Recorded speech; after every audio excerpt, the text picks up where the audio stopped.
Benvenuto o bentornato nel Bosco delle Streghe, caro pellegrino dell'ignoto. Parleremo di divinazioni, vale a dire quelle arti oscure e magiche che predicono il futuro, divinazioni note e usate dai popoli antichi. Oggi parliamo di ornitomanzia. Cos'è l'ornitomanzia? Si tratta di un'arte divinatoria che predice il futuro osservando il comportamento o i versi degli uccelli. Quando un uccellino ci attraversa la strada, canta sul balcone o lo ritroviamo sul davanzale, ma perfino quando entra in casa o ancora ci segue o accompagna durante una passeggiata, vuol dire che c'è un messaggio importante che ci stanno portando. Comprenderlo potrebbe cambiare il nostro destino. L'ornitomanzia, che riguarda il comportamento degli uccelli, il verso, ma anche la qualità o varietà di questo animale, era una pratica molto in uso tra i greci, i romani, gli etruschi e anche nei popoli dell'Asia Minore. Come funziona? Praticamente si deve osservare, guardare e interpretare il volo o il canto degli uccelli, che erano considerati messaggi degli dei e che esprimevano il loro volere, sia positivo che negativo, in qualsiasi momento. Pensiamo che comunque addirittura i vichinghi e il popolo celtico durante le guerre cercavano di osservare il comportamento di questi animali. Tra l'altro ogni divinità ha il suo uccello sacro. Atena aveva la civetta, Odino invece il corvo, Giove l'aquila, Marte il picchio, Minerva la civetta, Giunone l'oca e Venere la colomba. Tutti gli uccelli erano quindi un messaggio da tenere in grande considerazione, soprattutto in tempo di guerra o di carestia. Pensate che addirittura c'erano degli eserciti che trasportavano con loro dei polli. In base al beccare dei polli si poteva avere un consiglio o un'interpretazione su come sarebbe andata la battaglia. Quando i polli beccavano in modo acceso o anche furente il grano che gli veniva gettato, era possibile avere molte perdite di vite in una battaglia prossima. Se essi beccavano tutti insieme ma senza litigare, allora ci sarebbe stata una grande vittoria in battaglia, mentre se i polli erano inappetenti, allora ci sarebbe stata una dolorosa sconfitta o ancora avrebbe serpeggiato una malattia grave tra i soldati. Questo è solo un esempio. Ornitomanzia, storia e origini. Nella storia di Roma vi erano gli augure. Questa figura era un sacerdote nell'antica Roma che vestiva una lunga tunica bianca con un mantello e un bastone ricurvo in mano, il famoso lituo. Lui interpretava la volontà degli dei leggendo il volo degli uccelli e, in mancanza di questi, interpretava gli eventi atmosferici. Osservando il cielo, e le ore migliori per la divinazione erano l'aurora alle prime luci del giorno, che l'augure attendeva dopo una lunga notte di preghiera, oppure il tramonto, che si decifrava osservando la direzione da cui arrivava la maggior parte di luce o di ombra, si avevano diversi responsi. La leggenda narra che l'ordine sacerdotale degli augure era stato creato da Romolo, che per creare la città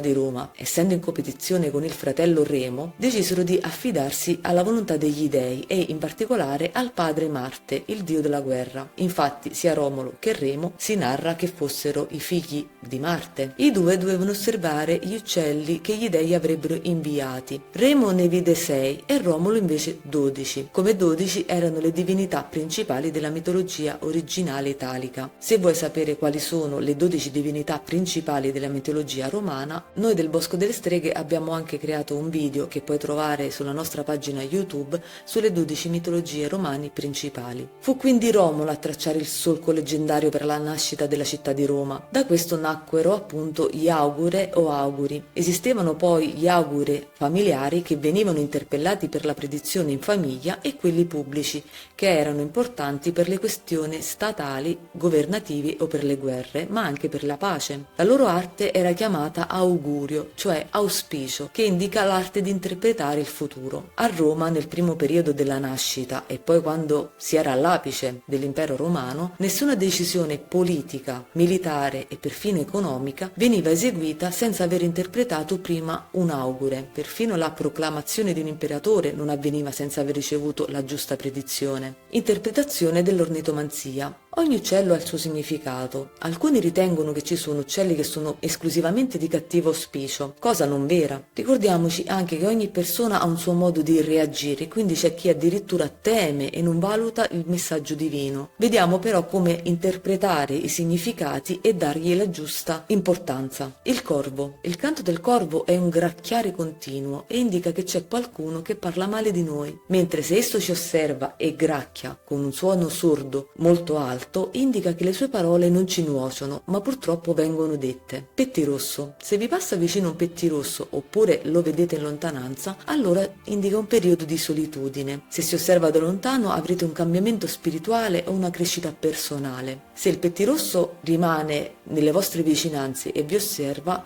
il periodo di solitudine sarà piuttosto lungo, mentre se vi guarda e si avvicina per poi allontanarsi, a breve il periodo di solitudine terminerà. Gufo. Il bubolare del gufo, cioè il verso di questo animale, ha diversi auspici. Il suo cupo verso, che però è calmo, indica di stare attenti ad eventuali pericoli che ci saranno nei prossimi 3 giorni dalla sua visione o dal suo udire. In caso lo si ode all'alba, allora è possibile che evitiate un pericolo che è incombente, mentre se lo vedete al tramonto è bene stare attenti a incidenti oppure a cadute. Gallo. Quanto il gallo canta di mattina è una buona giornata. Se canta di sera è meglio non prendere iniziative che non avranno fortuna e tantomeno intraprendere nuovi affari o spese improvvise. Rondini. Questi uccelli fanno il nido sotto la grondaia ed è un portafortuna. Il suo verso però può essere infausto. Quando si chiamazzano attorno alla casa indicano un periodo di tristezza e disagio. Se entrano in casa, prossimo licenziamento. Cicogna. Simbolo di fortuna. Se fa il nido sopra una casa ci sarà un lieto evento, che però non è detto che sia un bambino, può essere anche un buon affare, l'apertura di una nuova attività commerciale o il cambiamento di una città e magari un cambiamento totale della vostra vita. Fringuello. Quando lo si ode cantare è possibile un viaggio. Se lo udiamo di notte ci sarà la richiesta di un viaggio improvviso che potrebbe anche essere per una cattiva notizia. Uccelli rapaci. Cosa sono e cosa significano? I rapaci sono gli uccelli predatori, chiamati in questo modo perché si cibano, oltre che di semi, di altri animali, anche dei propri simili, quindi sono carnivori. Tra questi troviamo falchi e aquile. Vero è che in questa categoria rientra anche il gufo, di cui abbiamo già accennato qualcosa in precedenza. In generale, i rapaci che lottano in volo portano notizie di liti e discussioni. Ora vediamo quali sono i rapaci da considerare come messaggi divini. Falco. Persona autorevole che può nuocervi oppure che vi ha preso di punta. In caso ha tra gli artigli un piccione o un altro uccellino, attenzione che potete essere vittime di questa persona. Per esempio potrebbero essere dei truffatori. Aquila. L'aquila posata sul ramo indica un periodo di tranquillità, mentre se lo vediamo volare alto potrebbe indicarci un periodo di solitudine e magari anche di una presa di posizione spirituale. Ghiandaia. Se becca tranquillo e felice vuol dire una prossima avventura, anche spirituale. Simboleggia l'astuzia, ingegno e il superamento degli ostacoli in qualsiasi situazione, anche amorose. Civetta. La civetta esegue 2 tipologie diverse. Il primo sembra una risata ridacchiante e porta ad una vittoria certa, mentre se il suo verso è simile ad un grido, allora state attenti a pericoli e maldicenze, oppure a eventuali litigate o prossime delusioni. Tutti possono imparare queste divinazioni che ha radici antichissime. Ovviamente vi consigliamo la pratica, cioè osservate e interpretate. Il nostro video offre delle spiegazioni e interpretazioni chiare che potete adattare alle situazioni che state vivendo giornalmente. Siamo arrivati al termine del video. Diteci cosa ne pensate con un commento oppure se volete approfondire il discorso sui significati o su come interpretare il comportamento degli uccelli e quindi dell'ornitomanzia. Se il video ti è piaciuto lascia un like e iscriviti al canale. Un saluto dal Bosco delle Streghe.